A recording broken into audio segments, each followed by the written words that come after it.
வணக்கம். தலைப்பை பார்த்ததுமே நினச்சிருப்பீங்க, ஏதோ அரசியல் பேச போகிறான் போலன்னு. ஆமாம், அரசியல் தான் பேச போகிறேன். ஆனால் ஆன்மீகம் சார்ந்த அரசியல். நம்ம எந்த கோயிலுக்குனாலும் ஆளாக போய் நின்று சாமியை கும்பிட்டு வந்துடுறது, விரதம் இருக்கிறது. அது மட்டுமல்ல பக்தி. நம்ம சாமியை ஒருத்தன் திட்டுதான், சாமியை தவறாக பேசுதான் அப்படின்னு சொன்னால், நீ எதுக்கு பேசுகிற, உனக்கு என்ன பிரச்சனைன்னு சொல்லி நம்ம எதிர்த்து கேட்கணும். சாமிக்கு அவ்வளவு இதான் நிற்கணும். நம்ம சாமிக்கு யார் கேட்பா? ஒரு சாமியை கும்பிடுற நம்ம தானே கேட்கணும். இந்த ஆளும் திமுக அரசும் அதில் கூட்டணியில் இருக்கக்கூடிய நிறைய பேர் கடவுள் இல்லை.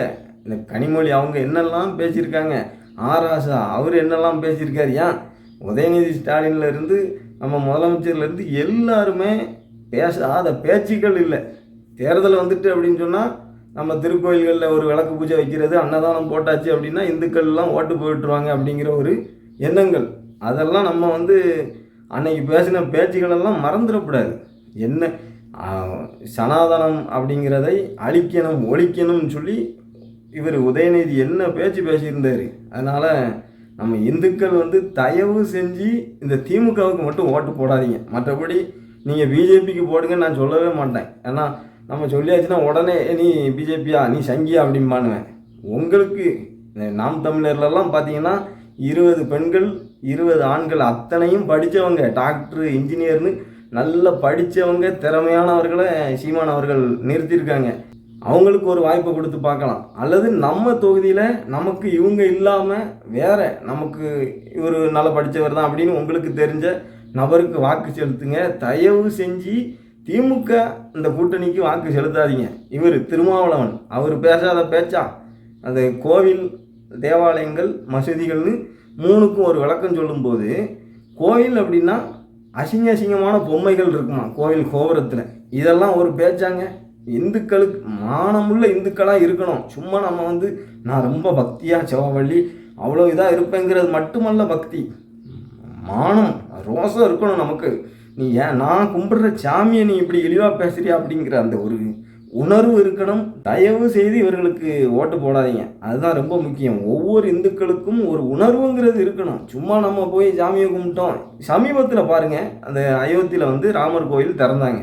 அங்கே கோயில் திறக்கிறாங்க, இங்கே கும்பிடுறவங்க கும்பிட்டுட்டு போட்டோம், நமக்கு என்னன்ட்டு இருந்துட்டு போயிருக்கலாம். இந்த ஆளும் தமிழக அரசு கோயில்களில் அன்னதானம் போடக்கூடாதுங்கிற மாதிரியும், அந்த நேரலை காட்சிகளை எல்லாம் டிவியில் பொது இடங்களில் போடுறதுக்கு முன்னாடியே அனுமதி வாங்கியிருக்கணும். அப்படி இப்படி சரி கேட்குறாங்க, அனுமதி கொடுத்துட்டு போக வேண்டியது தானே. இல்லை இவங்க முன்னாடியே கேட்கலாம், என்னால் கொடுக்க முடியாது, வைக்க முடியாதுன்னு சொல்லி சும்மா இருக்கிற மக்களை மக்கள் மனசில் ஒரு இப்போ நம்ம இப்படி பேசுகிறோன்னா அதுக்கு காரணம் அவங்க தானே.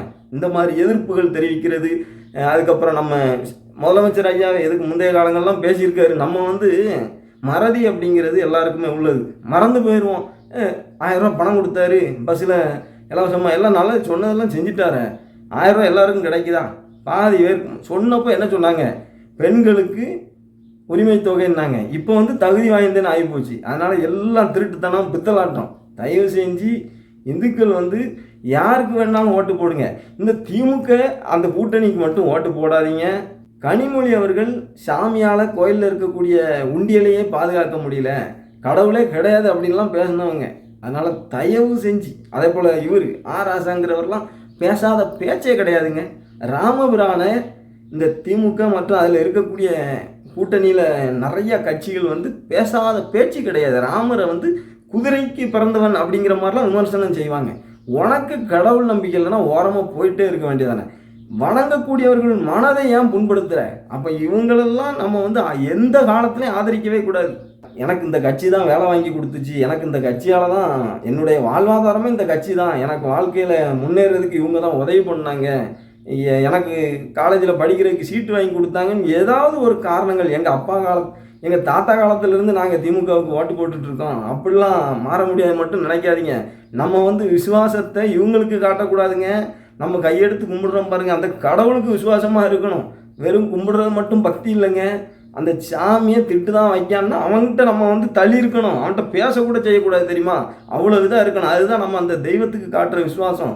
அவன் வேலை வாங்கி தந்தான் அன்னைக்கு நம்ம விசுவாசமாக இருந்தோம், அதோட முடிஞ்சு போச்சுன்னு விட்டு தள்ளுங்க. நம்ம தெய்வங்களுக்கு விசுவாசமாக இருப்போம், தெய்வங்கள் நமக்கு எப்பவும் துணையாக இருக்கும். அதனால் தயவு செஞ்சு இவங்களை புறக்கணியுங்கள். இவங்களை புறக்கணிக்கும் போது தான் இவங்களுக்கு வந்து ஐயோ இந்த மக்களை வந்து இப்படி பேசக்கூடாது தேவையில்லாமல்.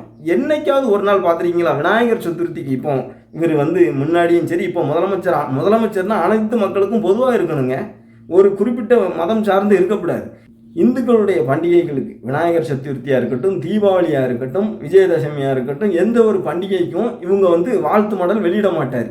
இது நாளைக்கு மறுநாள் ஒரு பண்டிகை வருது, அந்த பண்டிகைக்கு பாருங்கள் முதலாக தமிழக ஸ்டாலின் வந்து வாழ்த்து தெரிவிப்பார். இதெல்லாம் என்ன ஒரு வன்மம், இந்துக்கள் மேலே வன்மம்.